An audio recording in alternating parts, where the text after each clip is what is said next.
Firman-Mu berkata mereka yang haus dan lapar akan Tuhan, mereka akan dipuaskan. Karena itu kami datang dengan sikap hati yang terbuka. Karena kami tahu sikap hati yang terbuka adalah rahasia buat kami mengalami rahmat-Mu, anugerah, hikmat, pewahyuan, janji Tuhan, tuntunan-Mu. Supaya kami mengalami semua penggenapan janji Tuhan dalam hidup kami. Terima kasih Tuhan mencintai dan mengasihi kami. Kau beri kami kesempatan untuk bisa beribadah pagi hari ini. Bagimu segala kemuliaan, kami siapkan hati kami untuk mendengarkan firman-Mu di dalam dan demi nama Yesus Kristus. Setiap kita yang siap terima firman Tuhan sama-sama katakan amin. Silakan duduk Bapak Ibu, shalom. Ya, senang sekali bisa kembali lagi bersama-sama kita beribadah. Kita sudah di bulan ke-11 tahun ini, di minggu yang pertama. Nah, baik Bapak Ibu, PowerPoint bisa ditampilkan. Oke, baik Bapak Ibu, pagi ini saya mau bicara tentang ketaatan. Kenapa ketaatan ini penting? Tahukah Bapak Ibu kalau hari ini kita bisa menikmati semua yang baik. Kita bisa memiliki keluarga, punya kesehatan, punya pekerjaan. Ya, semua ini karena berkat-berkat Tuhan. Amin. Tahukah Bapak Ibu bahwa berkat itu datang karena Yesus Kristus taat sampai mati.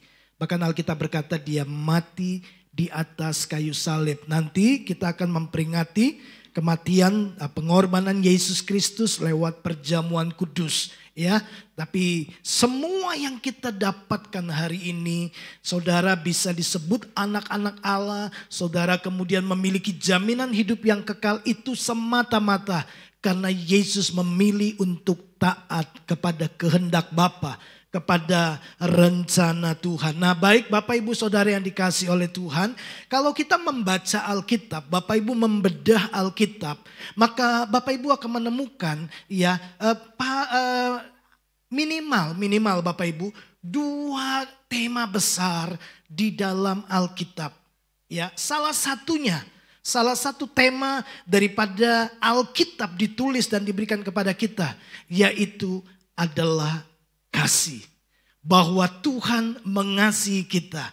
Ya, tema besar yang lain adalah bicara tentang bahwa Tuhan adalah Raja, ya, yang memerintah. Itu sebabnya kita melihat bagaimana dari awal bahkan sampai nanti di kitab Wahyu sampai di kekekalan Tuhan akan memerintah sebagai Raja. Sebab dia adalah Raja segala raja. Nama Kristus itu artinya Raja yang diurapi. Ya, nah Bapak Ibu, kalau kita membaca Alkitab, saudara akan temukan begini, bahwa sungguh besar Tuhan itu mengasihi kita. Amin.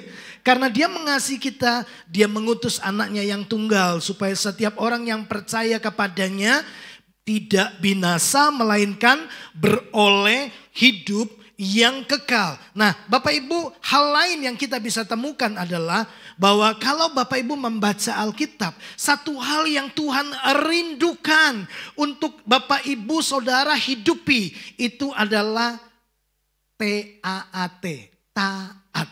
Ya, ketaatan itu penting. Yesus telah memperagakannya. Ya, Filipi 2 ayat yang ke-8 berkata bahwa dalam hidupnya sebagai manusia, Yesus merendahkan dirinya dan taat sampai mati, sampai garis akhir, ya, sampai kematian datang.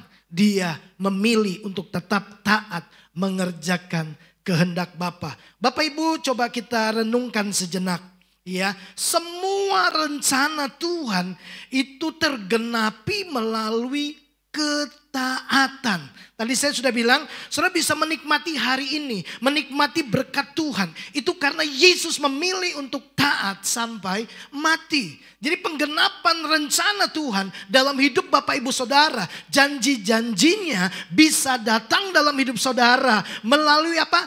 Ketaatan. Jadi Tuhan mau itu, kita itu taat. Nah, Bapak, Ibu, dosa itu berasal dari kata hamartia yang artinya melenceng dari sasaran. Dan bentuk atau wujud daripada dosa itu adalah ketidaktaatan.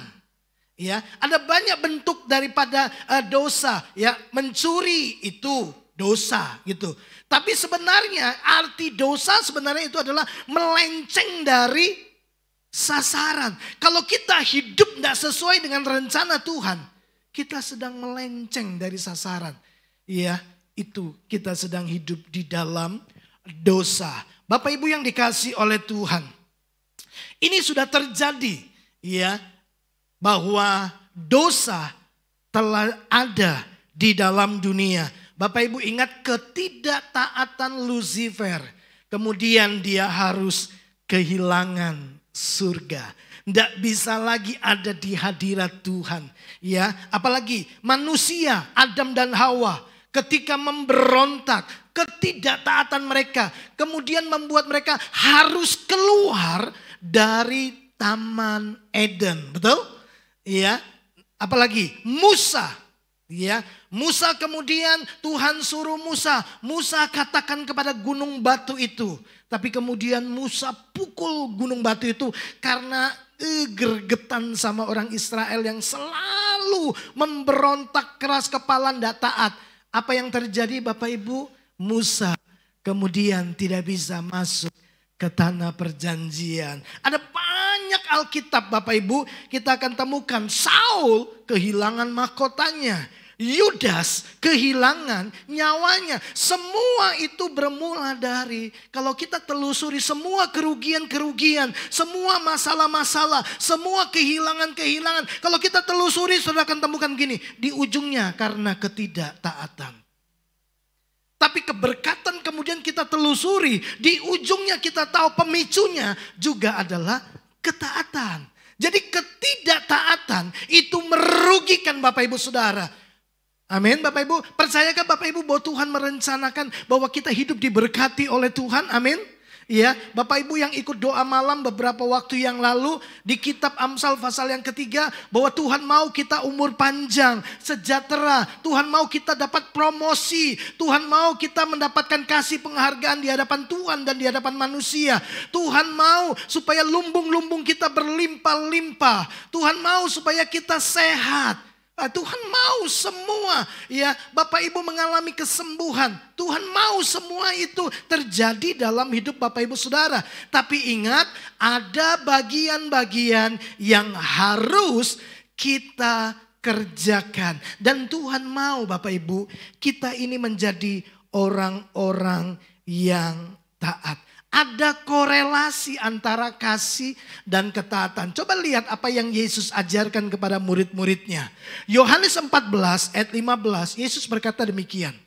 Jikalau kamu mengasihi aku, kamu akan menuruti segala perintahku. Kalau kau mengasihi aku, kau pasti akan taat. Ya. Jadi ketaatan kita itu berangkat dari apa? Karena kita mengasihi Tuhan. Ini sangat jelas. Ya. Apakah Tuhan mengasihi kita? Yesus mengasihi kita? Iya. Apakah Yesus mengasihi Bapa di surga? Iya. Itu sebabnya dia mentaati kehendak Bapaknya sampai mati. Bahkan Alkitab berkata sampai mati di atas kayu salib.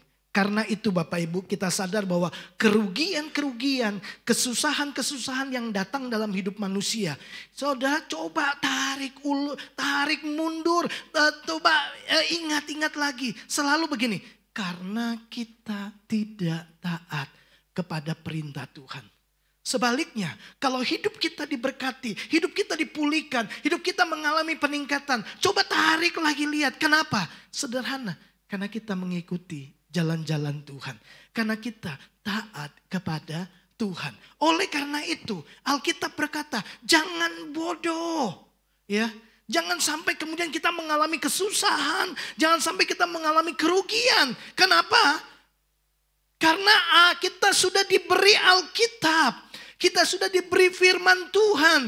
Daud berkata firman-Mu itu pelita bagi kakiku, terang bagi jalanku. Tuhan bilang sama Yosua, jika engkau tidak melupakan ajaranku, merenungkannya siang dan malam, bertindak sesuai dengan firmanku, berarti taat, maka perjalananmu akan apa Bapak Ibu?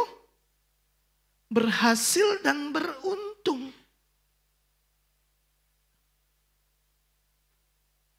Mari kita lihat apa yang kemudian Paulus ingatkan kepada jemaat di Efesus. Efesus 5 ayat yang ke-17. Alkitab berkata demikian. Sebab itu janganlah kamu bodoh. Tetapi usahakanlah supaya kamu mengerti kehendak Tuhan. Janganlah kamu bodoh. Alkitab berkata, ya, artinya Bapak Ibu, bodoh itu bukan takdir.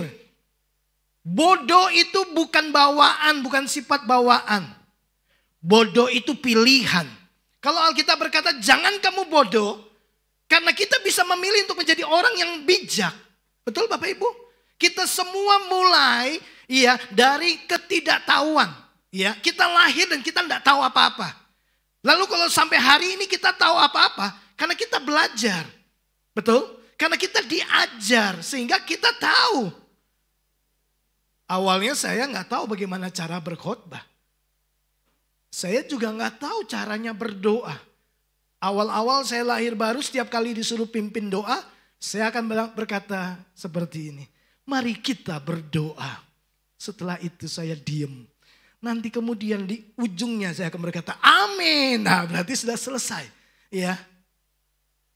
Tapi hari ini kalau saya disuruh berdoa kadang-kadang. Iya, nggak bisa ngerem panjang. Ya, pengen mengungkapkan semua apa yang Tuhan taruh di hati saya. Belajar Bapak Ibu. Ya, dulu saya nggak bisa bawa mobil, sekarang bisa bawa mobil. Kenapa? Belajar. Nah, Bapak Ibu Alkitab berkata, janganlah kamu bodoh, tetapi usahakanlah, upayakan. Jadi harus ada usaha.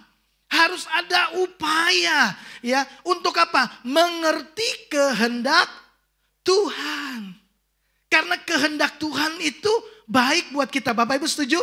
Kehendak Tuhan kita hidup dalam kemenangan. Setuju Bapak Ibu? Kehendak Tuhan kita mengalami kesembuhan. Betul Bapak Ibu? Kehendak Tuhan kita mengalami kelimpahan. Kehendak Tuhan kita hidup bahagia. Kehendak Tuhan kita mengalami semua janji-janjinya. Kehendak Tuhan. Nah, tapi kita perlu mencari tahu apa kehendak Tuhan. Harus mau belajar. Setuju Bapak Ibu? Kita murid Kristus, amin. Jadi murid itu harus mau belajar. Nah sekarang saya tunjukkan kepada Bapak Ibu Saudara. Bahwa kehendak Tuhan itu baik. Janganlah kamu menjadi serupa dengan dunia ini. Tetapi berubahlah oleh pembaruan budimu. Ada upaya untuk diperbaharui. Dari tidak tahu, jadi tahu. Jadi tidak mengerti, menjadi mengerti. Perhatikan ini. Sehingga kamu dapat membedakan manakah kehendak Allah. Artinya Bapak Ibu, ada kehendak Allah, tapi juga ada yang bukan kehendak Allah. Ada kehendak Allah, ada kehendak daging kita sendiri. Ada kehendak si jahat. Ada kehendak dunia ini. Ada kehendak yang lain. Nah kalau kita disuruh membedakan berarti ada beragam kehendak. Nah Bapak Ibu kita tuh jangan bodoh. Supaya begini, jangan sampai kemudian kita melakukan bukan kehendak Allah. Nah Paulus bilang kehendak Allah itu titik dua. Satu, apa yang baik. Berarti kalau Bapak Ibu mengerjakan kehendak Allah itu pasti baik. Setuju Bapak Ibu? Karena Tuhan itu baik. Di dalam dirinya gak ada sedikit pun rancangan kejahatan. Tidak ada unsur kejahatan dalam diri Tuhan. Apa yang dia pikirkan, apa yang dia katakan, apa yang dia rencanakan, apa yang dia janjikan, apa yang dia inginkan. Semuanya itu baik. Yang kedua, kehendak Allah itu sudah pasti berkenan kepada dia karena itu kehendaknya. Ya, dan jelas Bapak Ibu kehendak Allah itu pasti sempurna. Kalau Bapak Ibu mengerti kehendak Allah dan kita menghidupi kehendak Allah, maka dengar ini baik-baik. Kita akan melihat bahwa janji-janji Tuhan akan datang dalam kehidupan kita. Dari apa yang kita lihat Bapak Ibu jelas bahwa ketaatan menuai berkat. Betul? Hari ini saya mau bicara tentang taat itu kunci berkat. Kalau kita bicara berkat, sekali lagi jangan mempersempit konotasi berkat hanya seolah-olah bicara soal keuangan. Ingat, kesehatan itu berkat Bapak Ibu. Amin. Keluarga itu berkat. Ya, umur panjang itu berkat. Ya, pekerjaan itu berkat. Semua yang kita terima itu adalah berkat Tuhan dalam hidup kita. Nah, ketaatan itu akan membawa kehidupan kita masuk dalam hidup keberkatan Tuhan. Ya, ketaatan menuai berkat. Ya, ketidaktaatan menuai kutuk. Kalau kita baca Ulangan 28, ya, di satu perikop yang pertama Tuhan bicara tentang berkat, satu perikop yang berikutnya Tuhan bicara tentang kutuk. Dan itu dimulai dengan satu kalimat. Pada hari ini jika engkau mendengarkan suaranya dan engkau melakukannya dengan setia, ya, maka segala berkat ini akan datang kepadamu. Sebaliknya, jika engkau tidak melakukan dengan setia, maka kutuk ini akan datang dalam hidupmu. Dalam bentuk apa? Kerugian. Dalam bentuk apa? Kesusahan. Dalam bentuk apa? Masalah. Dari sini jelas bahwa Bapak Ibu, bahwa ketaatan membawa kita pada hidup keberkatan. Sementara ketidaktaatan membawa kita kepada beragam-ragam kesusahan, kesulitan dan masalah kehidupan. Karena memang apa yang kita tabur, itulah yang akan kita tuai. Setuju Bapak Ibu? Tidak mungkin ketidaktaatan membuat Bapak Ibu hidup di dalam berkat-berkat Tuhan. Itu tidak mungkin. Ya, nah karena itu pikirkan baik-baik apa yang kita tabur. Itulah yang akan kita tuai. Perhatikan Paulus berkata begini. Janganlah sesat. Sebab Allah tidak membiarkan dirinya dipermainkan. Ya, Tuhan itu tidak akan mengizinkan dirinya dipermainkan. Keadilan Tuhan itu beda dengan keadilannya manusia. Ya, keadilannya manusia itu sama rata. Ya, adil itu berarti sama rata. Kalau dia dapat 10, saya dapat 10. Itu adil, ya kan? Keadilan Tuhan itu beda.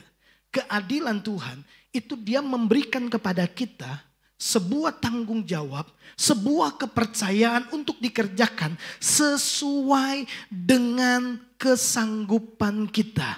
Kalau anak kecil tidak sanggup ya angkat beras 50 kilo.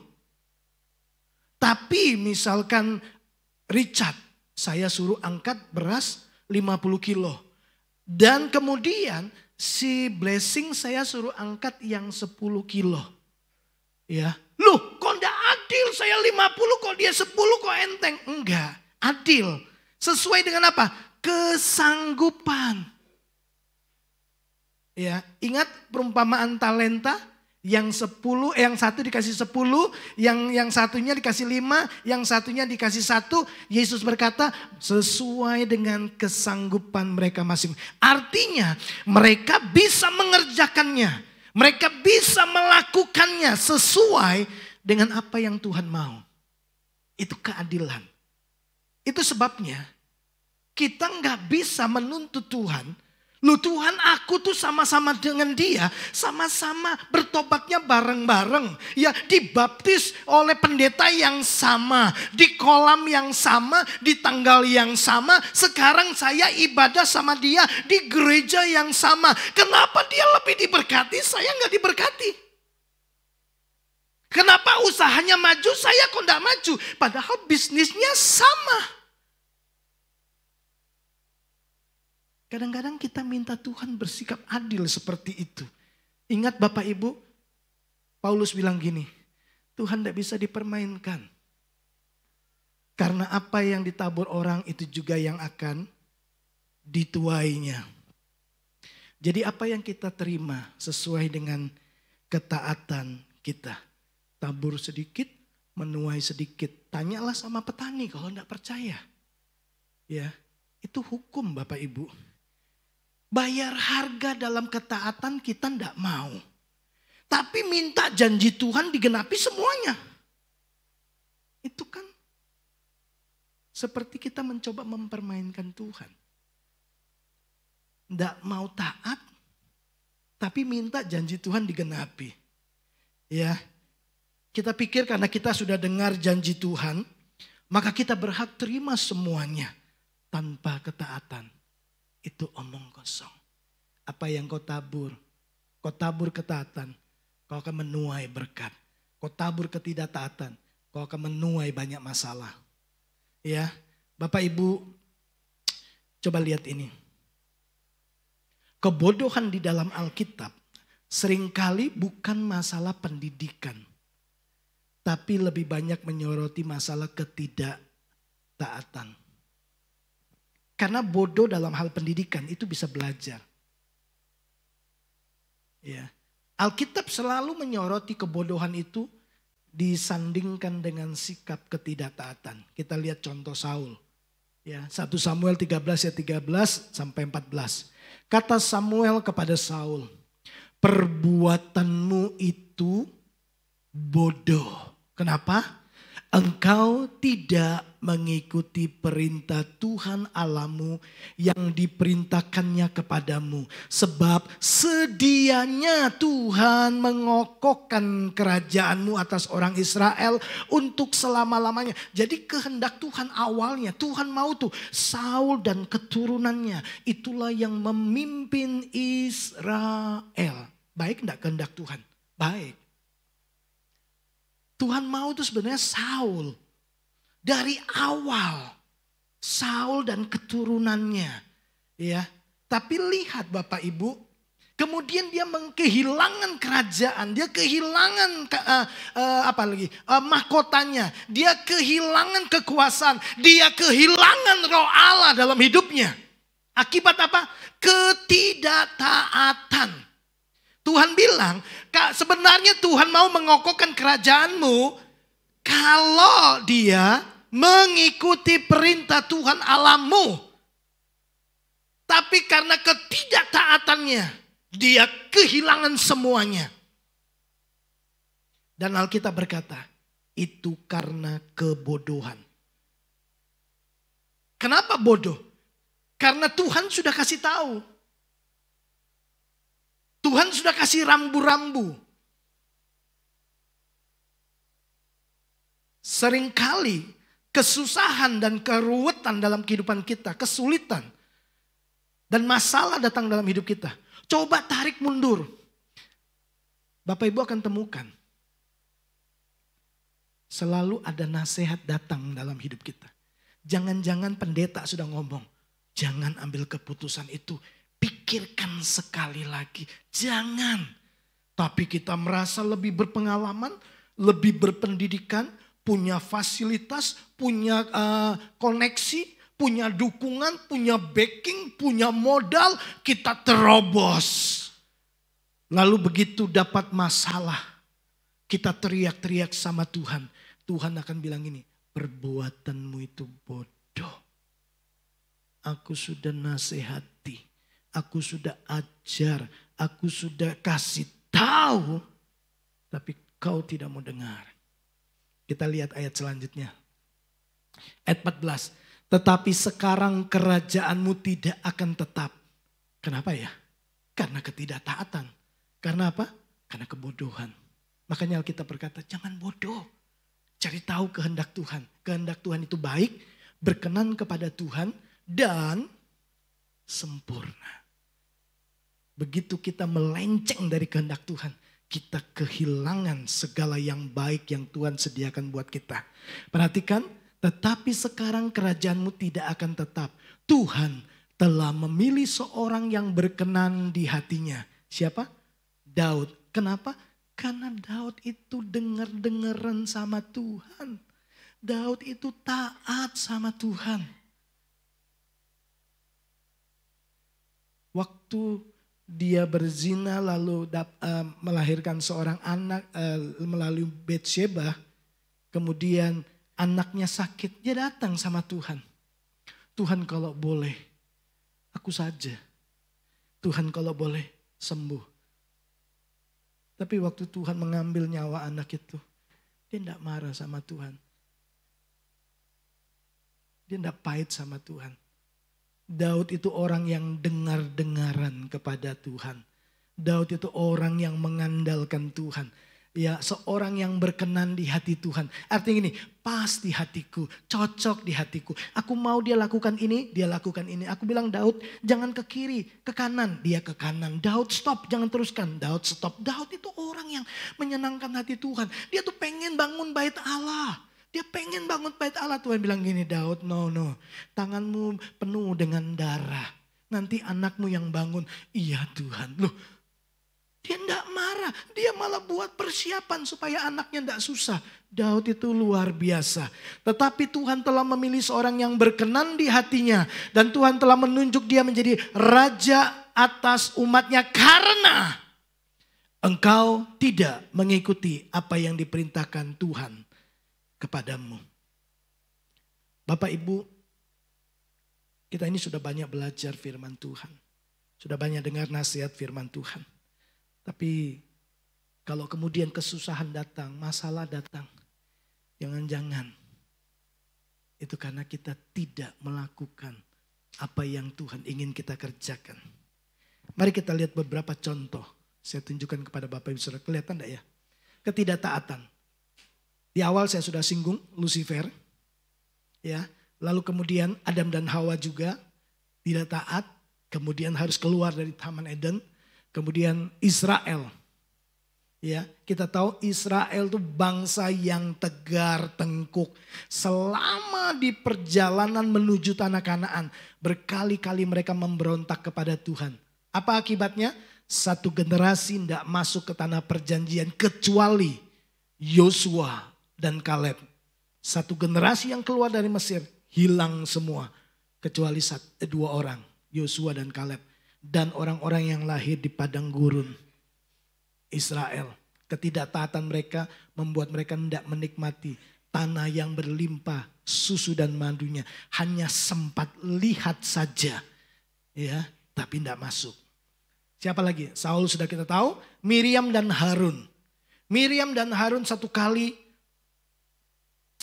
minggu lalu kayaknya Pak Tony sudah singgung itu juga. Miriam dan Harun itu memberontak kepada Musa. Gara-gara Musa mengambil seorang istri dari suku Kushi, ya.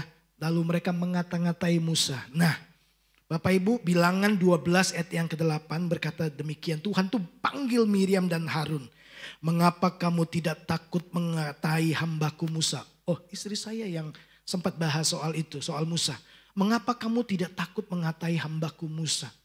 Bapak Ibu, Daud bisa saja bunuh Saul. Waktu Saul masuk ke dalam gua, Daud ada di dalam. Ya, Saul mau BAB. Tahu panglimanya bilang begini, hari ini Tuhan telah menyerahkan musuhmu ke dalam tanganmu. Pakai nama Tuhan loh. Tuhan sudah menyerahkan. Tapi Daud bilang ini, dijauhkanlah daripadaku menyentuh orang yang diurapi Tuhan. Anak-anak belajar hormati orang tuamu. Mereka tuh orang yang dipilih Tuhan untuk mendidik dan mengajar kamu. Hormati pemimpin-pemimpin rohanimu. Tuhan membela Musa. Tuhan bilang gini, sama nabi-nabi, aku kasih mimpi, kasih penglihatan. Tapi sama Musa, aku ngomong langsung. Wow. Bapak Ibu lihat lagi. Korah, Datan dan Abiram. Ini orang-orang hebat. Ini orang-orang yang melayani Tuhan.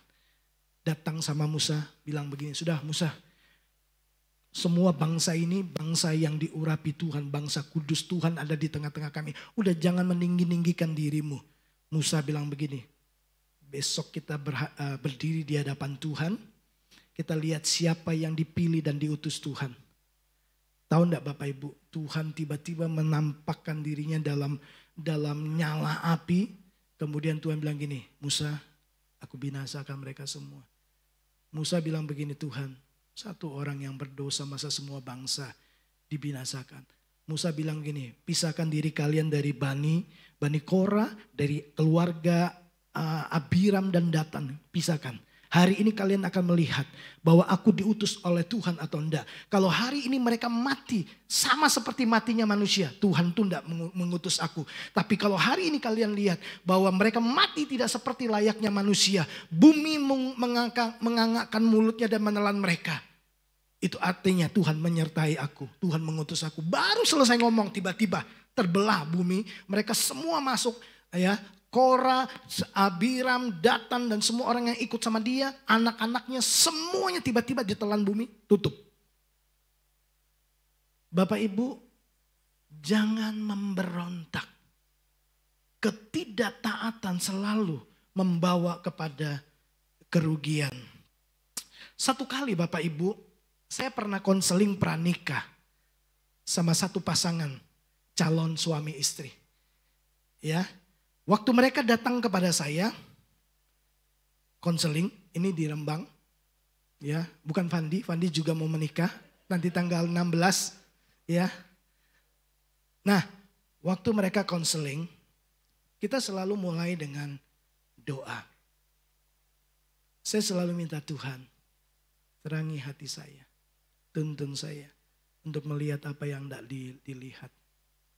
Untuk bisa tersingkapkan apa yang tidak tersingkapkan. Nah, dalam konseling itu tiba-tiba kita masuk pada satu topik bicara tentang seks. Tiba-tiba kuat di hati saya, enggak beres. Saya tanya sama yang laki, bagaimana hubungan kalian sejauh mana? Baik-baik saja, pacaran biasa. Saya bilang ini, ada yang salah dengan kalian. Saya tanya yang perempuan, kamu percaya bahwa ada Tuhan di sini? Kamu percaya bahwa roh Tuhan itu tahu segala sesuatu? Saya bilang, tolong beritahu saya, bagaimana hubungan kalian? Yang perempuan bilang, iya Om, kami sudah melampaui batas. Kami sudah masuk dalam hubungan intim layaknya suami istri. Saya bilang bertobat. Saya sarankan pending dulu pernikahan kalian. Saya mau kalian bertobat. Itu kalian pikirkan 2 minggu ketemu saya lagi. Nah waktu 2 minggu datang lagi. Baru duduk. Itu di roh saya sudah bilang ini. Enggak berubah, enggak bertobat. 2 minggu saya langsung tembak. Kalian masih lakukan lagi kan? Iya. Kenapa kalian tidak taat? Ketidaktaatan akan menghancurkan kalian. Bertobatlah. Saya sampaikan kepada Bapak Gembala. Ya, ada banyak pertimbangan etika dan lain sebagainya. Ya, daripada mereka kemudian hidup dalam percabulan. Gitu, dan mereka tetap memutuskan ingin menikah. Ya udah. Menikah. Tapi saya bilang, kalau tidak sungguh-sungguh bertobat. Kalian akan lihat. Bukan berkat datang dalam hidupmu. Karena Tuhan tidak akan memberkati orang yang tidak bertobat, orang yang tidak taat. Bapak Ibu, mereka tidak bertobat. Tidak panjang, kurang lebih 1 tahun. Mereka hidup di dalam pertikaian. Hidup di dalam berbagai macam kesulitan. Dan akhirnya bercerai. Bapak Ibu, ketidaktaatan tidak pernah mendatangkan berkat. Karena itu Alkitab berkata jangan bodoh. Dengarkan firman Tuhan. Lakukan. Sebaliknya Bapak Ibu. Coba kita lihat ketaatan. Ketaatan adalah kunci berkat. Kita tahu Abraham. Ketaatan Abraham kemudian membawa berkat buat kita. Bahwa kita kemudian menjadi anak-anak Allah juga kan. Bahwa dia adalah Bapa segala orang beriman. Kita tahu Ishak lah. Ya, Ishak di masa kelaparan Tuhan bilang jangan ke Mesir Ishak. Tapi di Mesir itu punya masa depan. Di Mesir itu maju. Di Mesir itu prospeknya oke. Tuhan bilang stay di sini Ishak. Di masa kelaparan, di masa paceklik, di masa tanah menjadi kering. Ishak menabur di dalam Kejadian 26 ayat 12 berkata, pada tahun itu juga dia menuai 100 kali lipat. Dia menjadi kaya, semakin kaya, sangat kaya. Karena apa? Taat. Sekalipun tidak masuk akal untuk mentaati kehendak Tuhan. Bapak Ibu, kita lihat Yosua. Tuhan bilang, Yosua bawa orang Israel kelilingi Yeriko. Tapi tidak boleh ngomong ya. Hari pertama 1 kali. Hari kedua sekali. Sampai kemudian hari yang ke-7. Berapa kali Bapak Ibu? 7 kali. Jadi berapa kali dikelilingi? Sampai kemudian roboh? Berapa kali? Bukan 7 Bapak Ibu, 13 kali. Ya kan? Hari pertama 1, hari kedua 1, hari ke-6 1, hari ke-7 7 kali. Jadi berapa kali? 13 kali. Jadi 13 itu angka mujizat loh. Ya. Oh, kita ingatnya 7 kali, kok enggak roboh-roboh? Iya, 13 kali. Tuhan bilang gini, enggak boleh bersuara. Itu enggak gampang Bapak Ibu. Ya, kemarin saya tuh jalan-jalan di alun-alun. Saya setiap kali jalan, enggak ada orang jalan tuh diem. Ngoceh terus. Enggak gampang Bapak Ibu. Selalu komen, kurus, gemuk, ya, orang tuh komen sana, komen sini. Bayangkan Bapak Ibu jalan kelilingi tembok Yeriko, terus orang Yeriko bilang, woi goblok, goblok, goblok gitu. Diem tuh, itu enggak gampang Bapak Ibu. Diem. Ya, tapi Yosua belajar untuk dengar-dengaran sama Tuhan. Dan kita tahu tembok Yeriko roboh. Kita tahu kisah Naaman? Disuruh nyemplung di sungai Yordan yang kotor. Dia bilang begini, wah di tempatku. Di Aram sana banyak sungai yang lebih bersih. Gitu. Tapi kemudian hambanya bilang, bukankah kalau misalkan Nabi minta hal yang sulit, bukankah akan dipenuhi? Lah ini cuma nyemplung saja Tuhan. Weslah nyemplung lah. Ya weslah, taatlah. Berapa kali Bapak Ibu nyemplungnya? Berapa kali? Kok jadi ragu-ragu? Berapa kali? 2. Berapa kali? 7 kali. Ya. Kemudian sembuh kan? Janda di Sarfat, Bapak Ibu tahu? Ya. Bikin dulu roti buat aku. Nanti tepung dan minyak tidak akan habis-habis. Taat. Padahal itu sisa untuk dia dan anaknya. Bapak Ibu, lihatlah, ketaatan mendatangkan berkat. Betul Bapak Ibu? Ketidaktaatan justru kita rugi. 12 murid Yesus waktu menjala ikan. Kita tahu mereka gagal, tapi Yesus bilang, lemparkan jalamu, kau akan dapat ikan. Nah sekarang Bapak Ibu, mengapa ketaatan itu penting bagi Tuhan? Samuel bilang begini sama Saul, bagi Tuhan dengar-dengaran itu lebih berharga dari korban bakaran dan korban sembelihan. Bukan berarti korban bakaran dan korban sembelihan tidak penting. Tapi taat itu jauh lebih penting. Apa gunanya kita membawa persembahan yang banyak tapi hidup dalam dosa? Enggak taat, masih menyimpan amarah, masih menyimpan kebencian, masih suka bohong, suka dosa, suka buat dosa, suka gosip dan lain sebagainya. Dengar-dengaran itu jauh lebih baik. Nah, Bapak Ibu, yang pertama, kenapa ketaatan itu penting bagi Tuhan dan kenapa ketaatan itu kunci yang membawa kita pada hidup keberkatan. Yang pertama, ketaatan bukti iman kita kepada Tuhan. Ya. Yakobus bilang, iman tanpa perbuatan pada hakikatnya nol besar. Kosong, mati. Mungkin kita bilang begini, loh bukankah kita diselamatkan karena iman bukan karena perbuatan? Itu bicara tentang keselamatan. Tidak ada upaya yang kita bisa lakukan untuk menyelamatkan diri. Tapi kalau kita bicara tentang iman, aku percaya kepada Tuhan, tapi itu tidak dibuktikan dalam tindakan. Itu kan cuma janji-janji doang. Nah, Bapak Ibu coba lihat ini. 1 Yohanes 2 ayat yang ketiga dan keempat. Dan inilah tandanya bahwa kita mengenal Allah, yaitu jikalau kita menuruti perintah-perintahnya. Jadi tanda saudara mengenal Allah, itu saudara taat. Ingat, ketaatan itu lahir karena kita percaya, betul? Ya, karena kita percaya kita melakukannya. Karena kita percaya kita taat. Nah, kepercayaan itu lahir dari pengenalan. Pengenalan itu hasil dari sebuah hubungan. Nah makanya bahwa ketaatan kita itu tanda, itu bukti iman kita kepada Tuhan. Kita percaya kepada Tuhan, kita percaya kepada firman-Nya. Jadi kalau ada orang Kristen berkata, aku mengenal Allah, tapi dia tidak menuruti perintah-perintah Tuhan. Alkitab bilang apa? Barang siapa berkata, aku mengenal dia, tetapi ia tidak menuruti perintahnya, ia adalah seorang pendusta. Dan di dalam dia tidak ada kebenaran. Kalau kita berkata kita orang Kristen, murid Kristus. Kalau kita berkata aku mengenal Yesus. Tandanya Alkitab bilang, kau pasti taat sama dia. Kau pasti taat sama dia. Bapak Ibu, banyak orang Kristen bilang saya sudah tahu.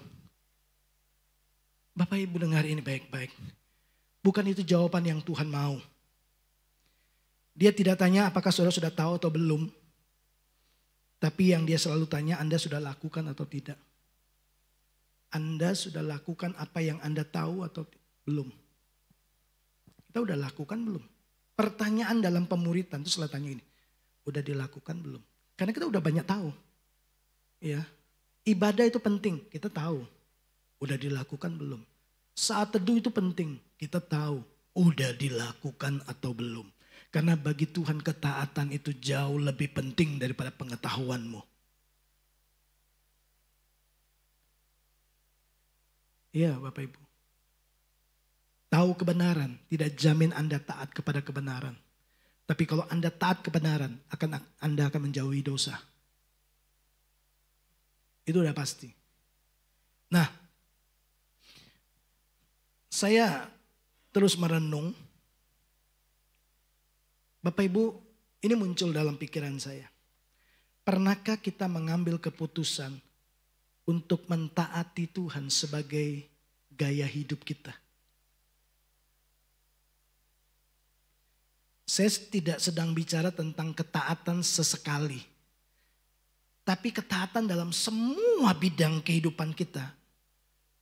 Sesuai dengan pengetahuan dan sesuai dengan karunia, sesuai dengan kemampuanmu. Apakah ketaatan itu menjadi gaya hidupmu? Atau hanya sesekali saja?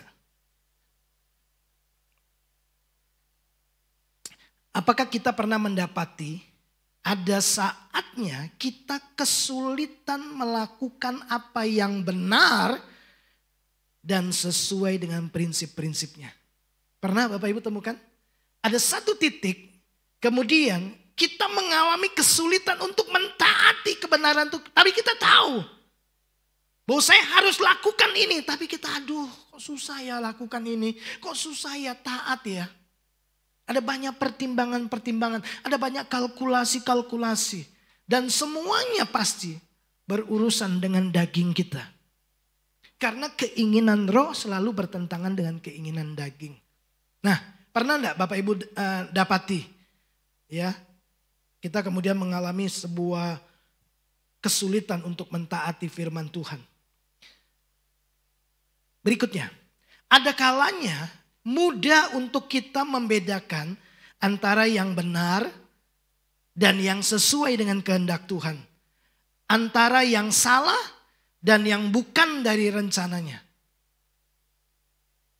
Kadang-kadang kita menemukan ada kondisi-kondisi gampang, ini sudah pasti kehendak Tuhan, ini bukan, ini salah, ini benar, ya. Nah, faktanya Bapak Ibu, seringkali kita temukan ada banyak orang mungkin benar-benar mentaati Tuhan pada saat-saat penting karena mereka menginginkan yang terbaik darinya. Kadang-kadang kita itu taat karena ada momen-momen penting di mana kita menginginkan Tuhan menjawab apa yang kita mau. Makanya kita memilih taat karena ada kepentingan. Ini penting. Kalau sampai lewat, rugi aku. Makanya kita mencoba belajar taat sama Tuhan karena kita menginginkan sesuatu dari Tuhan. Tapi ketika keadaan baik-baik saja, biasa-biasa saja, kita seringkali temukan kita mengabaikan apa yang kita anggap sepele. Yang sebenarnya Tuhan merindukan kita melakukannya. Seperti doa, beribadah, saat teduh, merenungkan firman Tuhan. Kita seringkali dapati kita nggak konsisten dalam ketaatan. Ketaatan kita itu biasanya muncul karena kita menginginkan sesuatu dari Tuhan. Padahal Bapak Ibu, padahal ketaatan kita adalah kunci terobosan hidup kita. Yang pertama, ketaatan itu bukti imanmu kepada Tuhan dan kepada firman-Nya. Yang kedua, ketaatan itu kunci terobosanmu. Bapak Ibu ingat Gideon? Ya. Gideon itu satu kali sembunyi. Terus kemudian Tuhan datang kepada Gideon dan Tuhan bilang gini, kau pahlawan gagah perkasa. Aku menyertai engkau. Gideon bilang apa? Tuhan, aku ini dari suku yang paling kecil. Aku ini dari keluarga juga yang paling kecil. Aku ini ada di sini lagi sembunyi, ya. Tapi Tuhan bilang, enggak. Janji Tuhan sama dia apa? Aku menyertaimu. Kau cuma perlu ikuti saja apa yang aku mau. Bapak Ibu, singkat cerita, kejadian di dalam kitab Hakim-Hakim pasal 6 sampai pasal yang ke-7. Gideon kemudian membawa 32.000 orang untuk berperang. 32.000. Tuhan bilang begini, Gideon terlalu banyak. Beritahu 32.000 yang takut suruh pulang. Yang pulang berapa Bapak Ibu? 22.000. Pulang. Tinggal berapa? 10.000. Wah. Tambah sedikit. 10.000. Tuhan bilang gini, masih terlalu banyak. Suruh mereka minum di sungai. Yang minum langsung pakai mulut. Suruh pulang. Ya. Yang pakai tangan. Tinggal berapa? 300 orang. Dari 32.000 300 orang pergi berperang. Orang kalau mau seleksi orang untuk siap perang kan dilihat kan bisa pegang pedang enggak, bisa pegang lembing enggak, ya kan? Iya dong, bisa pegang tombak enggak? Enggak. Coba lihat. Ujian Tuhan itu apa? Karakter. Tinggal 300. Tuhan bilang, dengan 300 kau akan menangkan pertempuran. Aneh kan Bapak Ibu? Coba. Kalau Bapak Ibu suruh memilih, mau perang dengan 32.000 atau 300 orang? Loh, idealnya kita pasti mau yang 32.000. Tapi Tuhan bilang gini, wes dengarlah, 300 kamu menang. Terus yang dibawa apa Bapak Ibu? Kalau Bapak Ibu baca Hakim-Hakim 7. Yang dibawa satu, sangkakala. Enggak ada yang bawa pedang. Yang kedua, bawa buyung yang kosong. Yang ketiga bawa obor. Ini mau pergi kemah atau mau pergi perang? Coba, nggak ada yang bawa tombak, nggak ada yang bawa senjata, nggak ada. Bawa pedang tuh nggak ada. Tapi lihatlah, waktu dia taat, dia melihat terobosan dan kemenangan. Ya, waktu Gideon bilang maju gitu kan, lalu tiup trompet di tangan kanan. Kemudian buyung kosong itu dipecahin, ceprang gitu kan. Wah seperti kayak suara apa gitu kan. Cuma 300 orang. Terus tangan kiri pegang obor, tangan kanan tiup sangkakala. Loh kapan perangnya? Tapi lihatlah ketaatan. Justru membawa kemenangan bagi Gideon. Bapak Ibu, kadang-kadang Tuhan minta kita lakukan sesuatu yang tidak masuk akal. Tapi justru ketaatanmu akan membawa engkau pada terobosan baru. Ya, kita lihat, ketaatan itu mendatangkan promosi. Ketaatan itu membawa saudara pada next level. Ketaatanmu akan membawa engkau tidak lagi pada level yang sebelumnya. Ingat Yesus bilang apa? Setiap perkara kecil kau akan dipercayakan kepada perkara yang besar. Terjadi peregangan kapasitas. Karena kecil dan besar itu bicara tentang kapasitas. Dari kecil, kau setia, kau taat, kau lakukan. Tidak apa-apa cuma 2 orang sudah aku setia saja layani. Itu ya. Nggak apa-apalah dengan modal yang sedikit pokoknya setia. Nggak apa-apa pokoknya setia mengelola keuangan prinsip kerajaan Allah. Ya setia menerima, setia mengelola, setia memberi. Wah kok kita lakukan. Alkitab berkata, kau akan dapatkan promosi Tuhan. Setiap perkara kecil. Kau akan pada next yang lebih besar lagi. Karena apa? Karena kita taat pada hal-hal yang kecil. Dengar ini baik-baik Bapak Ibu. Dengar ini. Tuhan itu bukan hanya ada di dalam perkara-perkara besar hidup kita. Tuhan ada di dalam setiap perkara-perkara yang kecil yang ada dalam hidup kita. Dia ada dan selalu ada. Yang terakhir Bapak Ibu. Kita taat bukan karena berkat.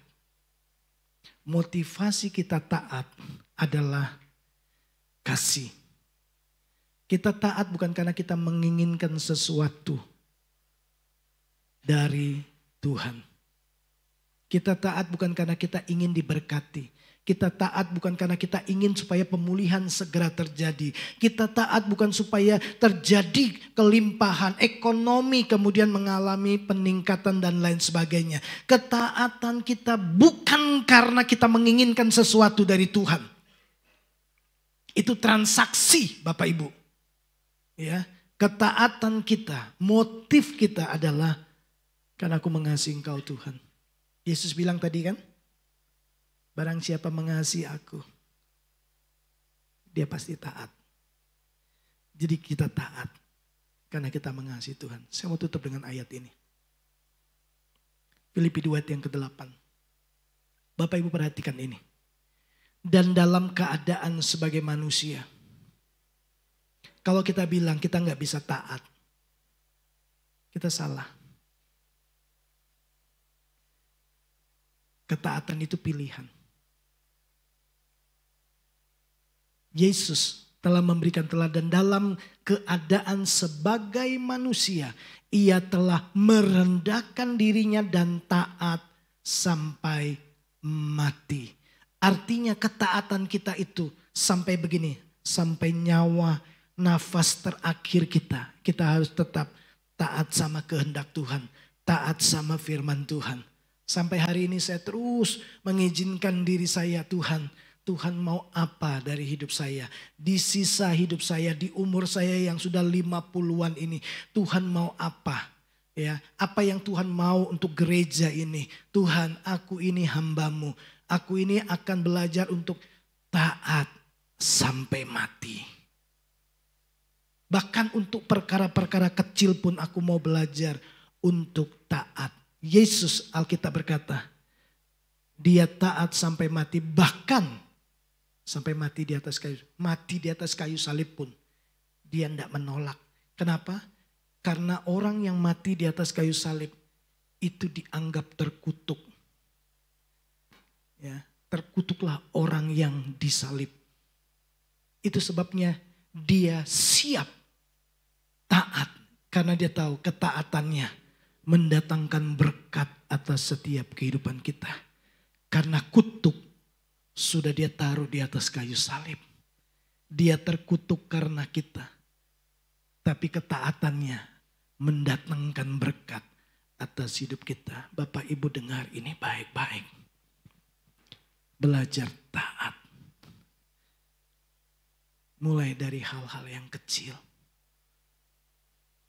Kota ini membutuhkan teladan hidup dari Bapak Ibu Saudara semuanya.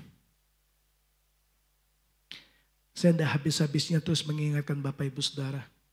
Yuk, kota kita ini butuh keteladanan orang-orang percaya. Orang-orang yang taat kepada pemerintah. Orang-orang yang taat kepada hukum. Orang-orang yang taat kepada lalu lintas. Kalau bukan gereja jadi contoh. Mereka mencari keteladanan dari mana? Bukankah kita terang? Bukankah kita dilihat semua orang? Ayolah. Yesus bilang kalau terang yang ada padamu gelap.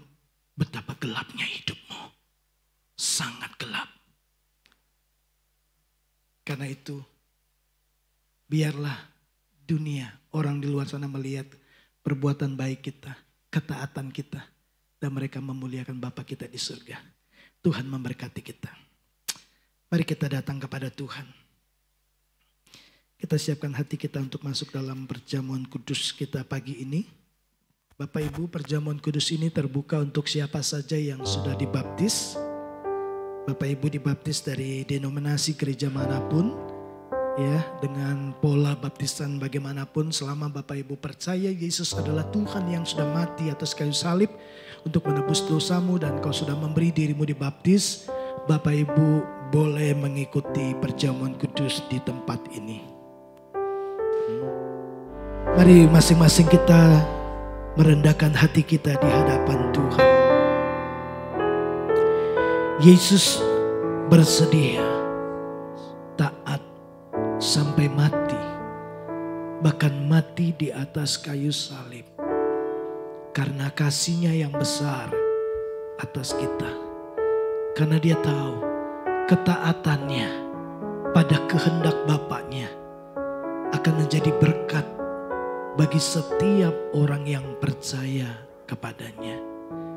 Karena pengorbanannya di atas kayu salib, hari ini kita ada sebagaimana kita ada.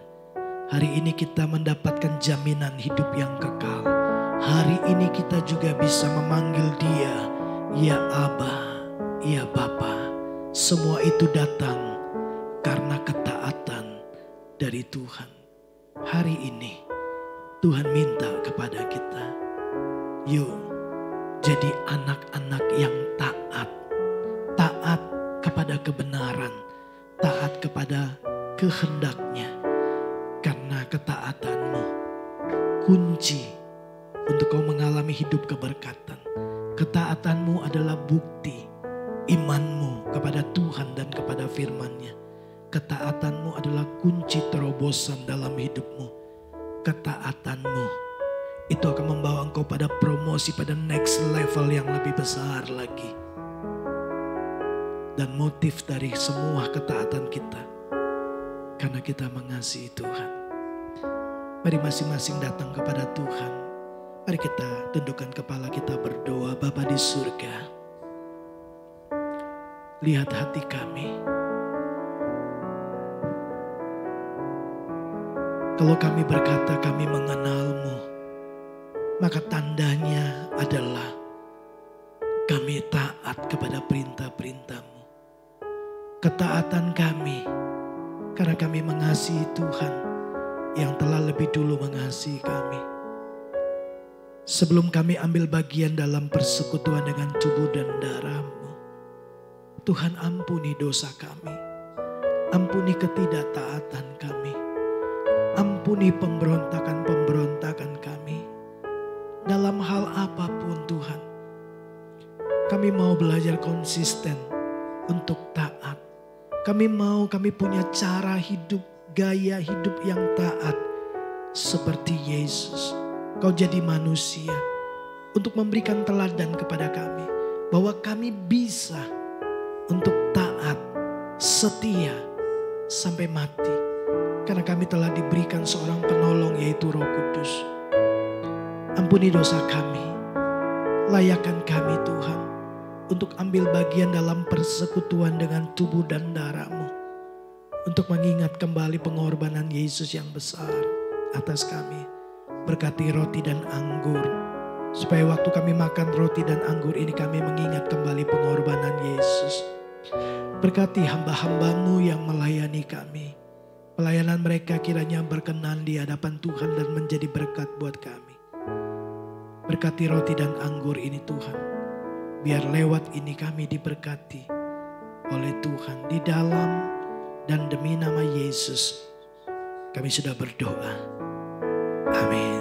Mari kita angkat roti di tangan kanan kita lebih tinggi dari kepala kita.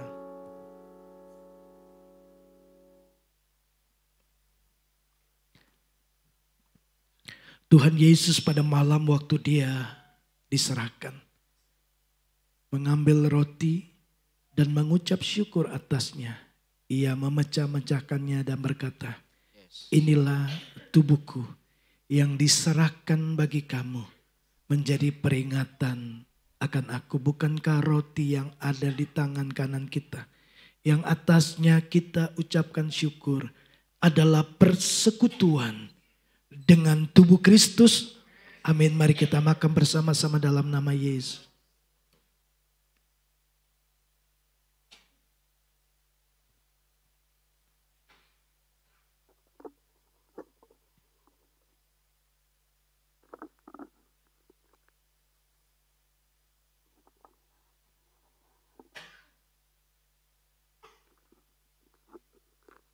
Mari angkat cawan di tangan kanan kita lebih tinggi dari kepala kita. Demikian juga sesudah makan, ia mengambil cawan dan mengucap syukur atasnya dan berkata, cawan ini adalah perjanjian baru yang dimateraikan oleh darahku.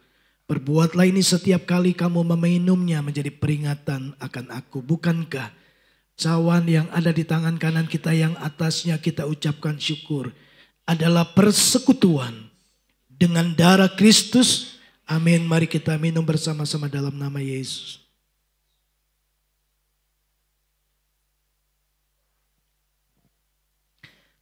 Mari ambil waktu sejenak kita bersyukur. Terima kasih, terima kasih.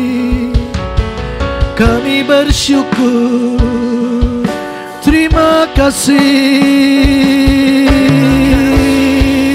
Tuhan, terima kasih. Terpujilah Tuhan,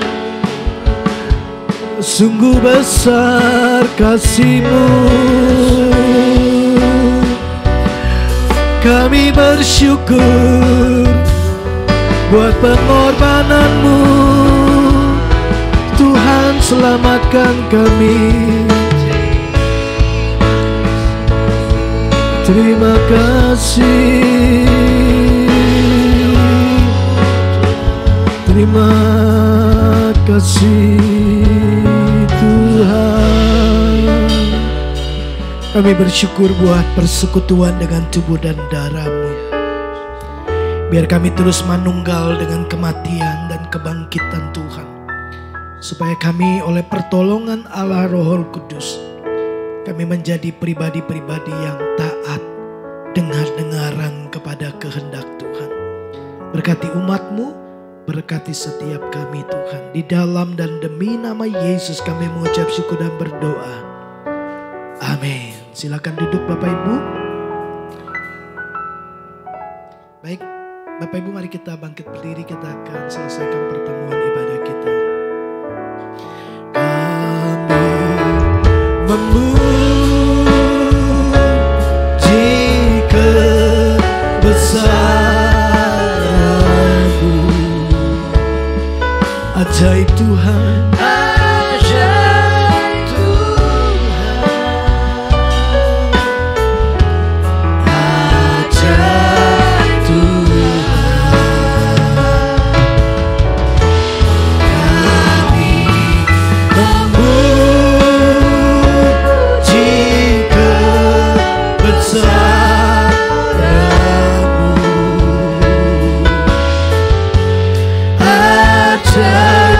Tuhan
kepada kami.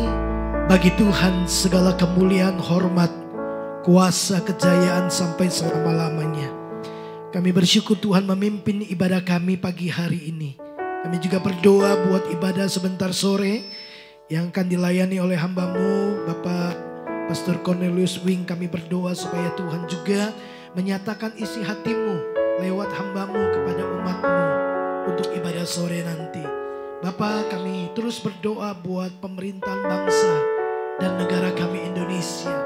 Di masa-masa menjelang pemilihan presiden, wakil presiden dan wakil rakyat, baik di tingkat pusat sampai kepada tingkat daerah.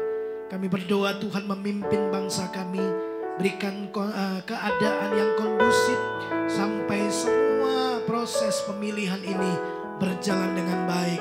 Pada akhirnya yang kami tahu, keputusan Tuhanlah yang terbaik terjadi buat bangsa kami. Berkati Indonesia, berkati juga Tuhan bangsa Israel. Kami berdoa supaya bangsa ini menjadi bangsa yang diberkati Tuhan. Kami berdoa buat keamanan buat bangsa Israel dengan bangsa-bangsa yang lain. Tuhan, kami berdoa supaya perdamaian terjadi atas dunia ini.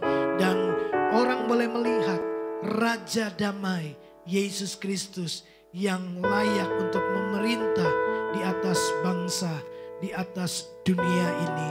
Terpujilah nama Tuhan.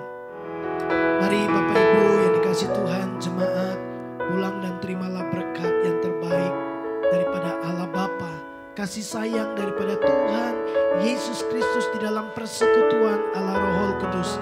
Kiranya memimpin, menyertai, memberkati kehidupan kita, membuat perjalanan hidup kita selalu berhasil dan beruntung. Bagi Dialah segala hormat dan kemuliaan. Terimalah berkat Abraham, Ishak dan Yakub, berkat yang disempurnakan dalam Kristus Yesus Tuhan kita. Setiap kita yang percaya diberkati Tuhan. Di dalam nama Yesus, mari sama-sama katakan amin.